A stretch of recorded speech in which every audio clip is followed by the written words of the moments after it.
right, yeah. so we've got John Nelson finally providing the pour over that he. Do I need to let it cool, or has it cooled suitably? Okay, excellent, thank you. Have you guys had any of his coffee since you've been here? He brought me a cup the other day. Yeah, it's pretty special. Yeah. I think it's interesting how, I mean, and again, there'll be another episode where we go over this, but I think it's interesting, like his whole setup at that desk when he's in town, you know, with the coffee maker, like the water, the whole deal. He's dedicated to his craft. Oh yeah, no, he gets it. I tried some. I don't even like coffee, and I tried some and it was good. It's actually sort of remarkable that you're even on the podcast then. I know, as right? somebody who does not. Well, it's not in a coffee shop, so I figured I could let it slide by. I like tea. Does that help at all? I like tea. You know, that's my wife's a big tea drinker. It's I mean, if I've got she makes me drink teas. There's always a motivation behind it. This is a tea you need to drink to go to sleep. This is a tea you need to drink to get your like sinuses. And I've pretty much drank coffee for like one reason, you know. It tastes good and it gets me hype. Nice. Which for me, that's a big thing I always need to, I like to kind of, function and operate at a high level. So, okay, but, so Eurovision. Yeah. So do you like kind of like the American, like singing competition type stuff? It's funny. I really don't watch any of those. Yeah. It's just, there's something about the European one that it's just so crazy and outlandish because they do these big performances and it's not just about like the singer, it's the band and just like the whole spectacle of the thing. And there's a lot of really interesting kind of things because it's been going on in Europe since like the 60s. So it's been going for a long time and I've learned more from a different podcast about the history of it and then some of like how like politics comes into play because there are so many different European countries in it. Really? And so, yeah, it's just been really interesting. But that's kind of been the biggest thing my husband knows because he's listened to many of the songs and the girls like a lot of the songs. Yeah. I love so it. yeah. So do you think you have young burgeoning performers in the girls? I mean, do they like to put on performances for you as well? They love dancing, so dancing is big. There are times when my oldest, Millie, she will say, I don't want anyone else to sing so I can sing by myself. So I get that. I get that. Yeah. So, okay. So, what about, children? Yes, I have two children. Okay. And I think I've met. Yes, you've met my oldest, tell me who's about your an kids. attorney. She's an attorney for legal aid in the domestic violence unit. Okay. So she sees things that you and I can't even imagine. Oh, yeah. And feels really good about where she is in life and that she's helping people. And that's good. Yeah. And then my youngest daughter is going to graduate from law I school know. in about 2 weeks. So exciting.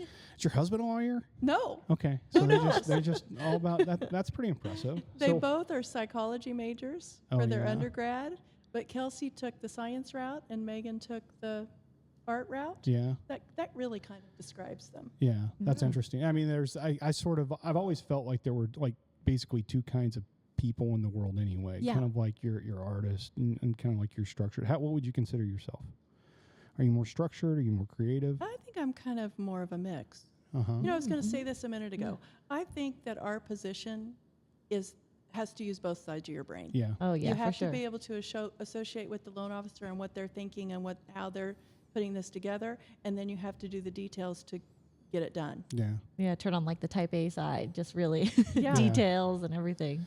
Yeah, I think that for me dealing with customers, and talking to them, what I've learned is for my part, I need to know the programs, right?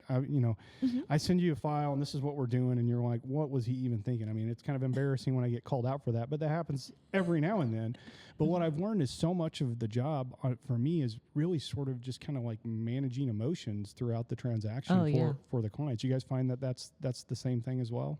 Oh yeah, for sure. I mean, and every client is different too. So, there's some clients that, you can send them a text a week and they're fine. Some of them, they don't even really want to hear from you at all. But then there's others that, like they want the updates along the way. They want the phone calls, they'll want, communication anytime that you send requests. Yeah. As much as you can give them, some people too, they'll tell us about their families, their lives, which is always fun to kind of learn more about people too. Yeah.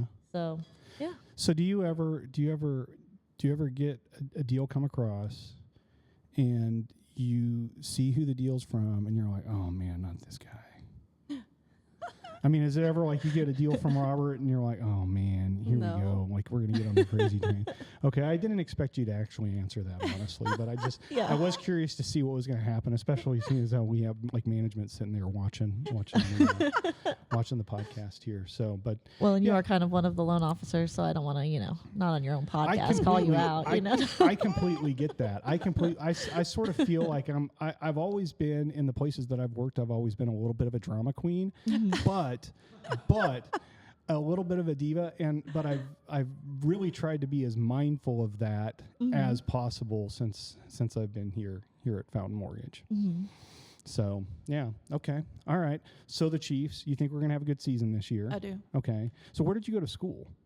I went to K-State. K-State. Is that what you mean? Yeah. Yeah, and is that where are you from? Like the Kansas I'm from City area? Kansas, not Kansas City. Okay, where specifically? Ellsworth, Kansas. Where's that? About 40 miles west of Salina. Okay. Right Okay. on. If you drive to Denver, Yeah, there's a sign on, is it 35 or 70? I think it's But 70. Ellsworth is 12 miles. Yeah, if you Oh, go on okay. 35 to get to Colorado, you'll never get to Colorado. You have made a wrong turn. There you go. That is not my strong suit. Yeah, that's okay. That's okay. You don't need to know geography to be able to like get a loan set up as far as I know.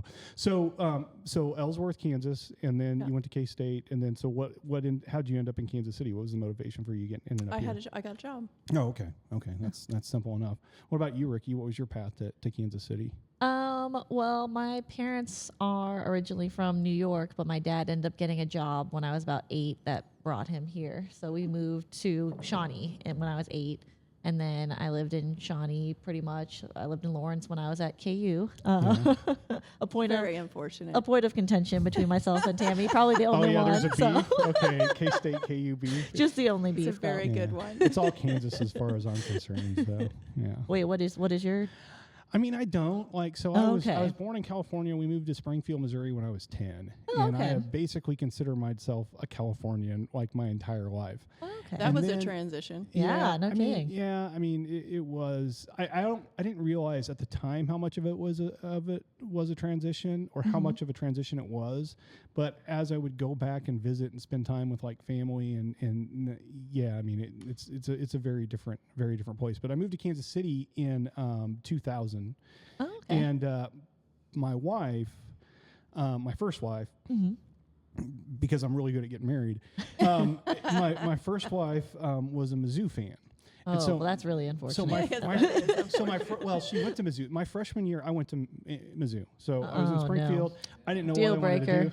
I didn't Deal know. breaker. I didn't know what I wanted to do. But my girlfriend at the time was going to Mizzou, so I'm like, okay, yeah, fine, I'll go to Mizzou. Mhm. And I broke up with her before prom my senior year. So now I'm like, Ooh. now I'm going to Mizzou. I'm like, You planned your I don't whole even- life. Yeah, I'm like, I Yeah. don't even know what I'm doing here. Did you get her And, name tattooed on your arm? No, I didn't. All my tattoos are after I was 45. So, which now that I see my son's tattoos at like 19, I'm like glad, because I'm a very different person at 45 than I was at 19. But so anyway, she was so I met her a few years later, and she was just a diehard Mizzou fan, and so I just my kids are Mizzou fans.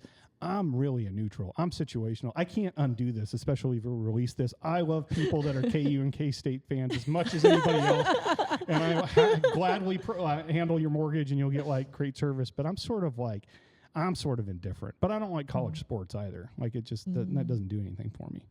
But my guess is you're not just a Chiefs football fan. Correct. You're a K-State football fan. Yeah. Do you prefer college to football or to pro, or I the other way prefer around? the pro to college. Yeah. But college is a different game. Yeah. I mean, it really is. It sounds different. Yeah. It's, they're learning. Yeah, it is a different game, but I do think like the fact that like you have this whole transfer portal thing where people are moving around as much as they do, it's basically like it's the becoming. USFL. It's just another like tier of like professional sports as far as I'm concerned. I know. Yeah. I mean, yeah. Which to some extent I think they should be able to get paid, because ultimately they're the product and these schools are just raking in. I mean, when you see what coaches are paid, like there's money being made. It's crazy. Yeah. But it's just not my thing. Saturdays for me, like I sometimes I'll watch Formula One. I got other stuff going on. But How did Sunday- you get into like Formula One stuff? How did I get into Formula One? Yeah. Okay. Yeah. So one night I was bored, and I started watching. You know how Netflix has like, if you get done with a series it'll pop up a preview and I'll Yeah. just keep playing. I'm so glad you asked. It's and so they have this documentary, Drive to Survive, and it came out in 2017, and it basically just follows each season, right? Oh. And so I watched it, and I just couldn't, like 6 hours later, I stopped Oh. watching it, and I just found it the most compelling thing. I don't That's care awesome. for cars. Uh-huh. You know, it's not the speed, but what happened was I watched one of they call him the team principals, which is basically like the head coach or whatever. Okay. I watched him have a race where both cars crashed out, and it was just terrible. And he's he's in the back, and he's on the phone with his boss, and basically being chewed out by his boss. And he's like, "Yeah, I know, we screwed up. Yeah." And I was like, I can relate to that because when I was in the car business, we get to the end of the month, we didn't have the type of month we wanted. I have to call my boss and be like, "Hey, here's where we finished," and then just like get beat up. And so I actually, that's what was kind of the entry to it. But I actually think it's like the ultimate team sport. Oh, okay. Because you got all these people, thousands of people back at the factory that like build these cars, engineers, and then you have like strategists like on the pit wall, and you could be the best driver in the world, and you can drive your heart out, but because some tech back in the factory like 3 days ago like tightened that like nut too tight, that car is only going to be so good. Yeah. And so anyway, so yeah, that's become like That's interesting. pretty much my obsession. And I know like three other people, but my life is just a series of just finding something to latch on to and obsess about for a period of time. So Oh, yeah. Yeah. prior to that, it was the NBA. I mean, there'll be something else. So other than the football, I mean, is there anything else? Do you have any other hobbies, or is it just like 100% sports? My children and the hobbies. I mean, and the football, Yeah. and not just football, sports. Yeah. So where do your children live? Are they here local? Megan, my oldest, is here in Kansas City, and Kelsey went to school at the University of Indiana. Okay, really? And you were okay with that?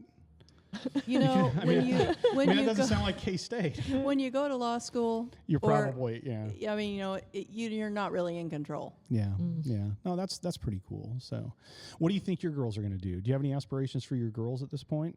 Oh boy, no, not yet. They're still so little, you know. I don't even really know what their hobbies are going to be, you know. Do they have hobbies now? What are their passions now, other than the singing and dancing? Oh, well, I mean, that's probably about 90% of it is singing and dancing. I'm trying to think what other things they do. They're really into, they learned how to somersault. So that's Yeah. been a big thing, just somersaults around the house. They call them backflips, though. So they tell people they're going to backflip. So you might get a little bit of a letdown. I love That's it. okay. If I said I was going to do a backflip, you would be let down as well. But yeah, so it's hard to tell what their interests are going to be. They don't really have much exposure to sports other than when we have like, you know, Chiefs games on or something, but I don't think they really connect it with anything. Yeah. My husband is really big into a lot of different music as one of his hobbies. So he has like an electric bass, acoustic guitar. He's got electric drum kit. So the girls will like play on the drum kit. Their grandma got them like a little ukulele that they'll kind of like play. I love say it. in quotation. Is there, So wouldn't a big ukulele just be a guitar? I know on them it looks like a guitar. So, Oh, right. Nice. but yeah, no. And then Millie also loves reading, so she'll open up books and just tell me what the story is. You know, she can't quite read yet, but she likes opening it up and making things up as she's going through. So she'll open the That's pages awesome. I think it's So, impressive yeah. when I mean, kids will have books around them, and you just hope that sticks with them. oh yeah. My oldest son, I met his girlfriend this last year, and I think she's like 24, and we're just talking. Everything's cool, and then she mentions that she reads, and I'm like, kind of dig into that, and she's like a book reader, and that just made me feel like really good about that. You know what I'm saying? You did it. You did it, Danny, Robert. Danny, when was the last time you read a book, like a physical? Okay, yeah, that's a great book. Oh, yeah. Okay, well, nice. never mind. I'm the one who's, Nice I'm the try, other one who's Robert. out No. of touch. Yeah. So So do you read? I do not. You don't? So you're not in the book club? No. Neither am I. I tried. You did try. You came to one meeting, I Yeah, think one. Yeah. I can't physically sit and read a book. I don't have like the time because I'm watching racing all the time. Yeah. And so I was doing audiobooks, but fiction just doesn't work the same way for me as an audiobook. I do like it. I just haven't made time for it. I Yeah. used to read before I had my children, and Yeah. then when I had them, I'd read 2 pages and be asleep. Yeah. And why would you read? I mean, there's the NFL Network now too. Oh, right. I know, you can see all the games anytime. It's just all right. So what's the most? What's? Are you reading anything recent or right now? I'm trying to think what book I'm on right now. I recently finished The Little Liar, which one of my coworkers here recommended. It's like historical fiction. Usually I'm more into like romance or fantasy or mystery. I love Agatha Christie. That's probably my favorite author. So, but yeah, recently went to Independent Bookstore Day, got a bunch of books and haven't started them yet. It's just nice to have a bunch of books, though. Even if you're not reading them, it's really impressive to have a bunch of books like sitting around, I think. Yeah, but I read a lot of like manga, so like Japanese comics. I like a lot of different manga. I'll get those from the library a lot. Tammy, you read a lot of manga? No idea what manga is. And I am amazed though at Riki every day. And then I used to do more with comics, but I haven't in a long time, especially since having kids. But we did go to the comic book store for free comic book day, and I brought some home for the girls. They're really big into Spider-Man right now because there's like a kids show called Spidey and Friends. So Well, I'll be honest. I've always thought you were like the coolest. I've always thought you were like the coolest fountain boy. I just really, and myself included, and even John. So I did prepare. I did have sort of like a couple things that I wanted to ask you to, just sort of like a this or that, and a couple questions. Okay, and some of this may be more relevant for one person than another, but I'm going to ask just a handful of them. Okay. So, Star Wars or Star Trek? Oh man. Well, I know. Yeah. Both of them. If I have to pick one, Star Wars, I think. Yeah, I've definitely watched Star more Wars. Star Wars. Okay. Love it. I've definitely watched more Star Wars. I haven't actually watched all that much Star Trek. So I know, Star which is Trek surprising. sucks. I I've mean, always wanted. Whoa, no. I'm just saying, like, all the cool people I know like Star Wars. I have watched a lot of Star Trek because my husband is a Trekkie for sure. Oh, okay, nice. Yeah. Okay. All right. Well, okay. Here's this one. I think I know the answer to now for sure. But Royals or Chiefs? Chiefs. Yeah. Do you enjoy going to Royals games? I do. I just don't go very often. I used to back in like high school, college, because I had a friend who was like super into the Royals. He wanted to get into like baseball stats and stuff, and he's still super into the Royals and baseball. But recently, I mean, the last one I went to was the one we went to as a company. Yeah, baseball's a different vibe. It is. Like you go to 100%. A 100%. Chiefs game and you're sort of locked in and it's intense the whole time. You go to a Royals game and you're just sort of like hanging out. Have a beer. Yeah, which is fun and I enjoy both of them. But okay, here, next one. Game of Thrones or Lord of the Rings? Game of Thrones. Oh, see, I'm more Lord of the Rings personally, but I grew up with like the Lord of the Rings books. My dad was a Do you just really like death? I mean, is that like you're just death and despair and darkness? I mean, I cannot stand the orcs. Yeah, me too. I That's can't the get point. past them. If I could, if they could have it without those, I would probably like Lord of the Rings Really? better. Yeah. Oh, there you go. Interesting. Well, but Game of Thrones isn't technically done yet, and it will probably never be done, so we don't really know. Yeah. So have you read any of those books or just watched I tried. I just couldn't get into them as much. So I've watched the whole series, but I've actually not read any of the books. I've read all of Lord of the Rings and The Hobbit, and then tried to read the Silmarillion. I think I did actually end up reading it, but it's really rough. Yeah. I think if somebody tells you they really like the Silmarillion, I think Like they a don't red really. flag. I think they're really just kind of trying. They're sort of showing off because it is rough. Okay. What's your answer, Robert? Lord of the Rings. Lord of the Rings. Yeah. Okay. I mean, Game of Thrones, and I've read the books. Oh, okay. And they get less interesting. It's like the guy's just really winded. They should have stopped. Yeah. I talk too much. This guy writes too much. Okay. And here's another one that's kind of relevant to you, especially here recently. But DC versus Marvel. Oh, yeah, that's a hard one. Marvel. Yeah, it's really hard because my husband is a really big Batman fan. Yeah. And my dad has also always been a really big DC fan. But as far as, I don't know, I've always liked stuff more like X-Men, Spider-Man, like some of the things they do with Marvel a little bit more. So I probably would have to go Marvel, but I know my husband is probably like, no. Yeah, well, we'll have him on, and he can speak. I don't care. I am not. Comic books like do nothing for me. Oh man. I like when I was like You just haven't found the right one. That's all that means. when I was in high school, I thought Rogue was hot, so I guess I'm a Marvel person as like a result of it. But like it's Star Wars. I enjoy Star Wars. Most other fiction, like I just don't get into. But you know what? It takes all kinds to make a world, right? All right. Well, listen, I appreciate you guys so much for being a part of this. Yeah, it's and fun. now you're was so warmed up fun. for the next real podcast you guys do. Yeah. All right. Thanks a lot, guys. All right. Thank Thanks, you. Robert.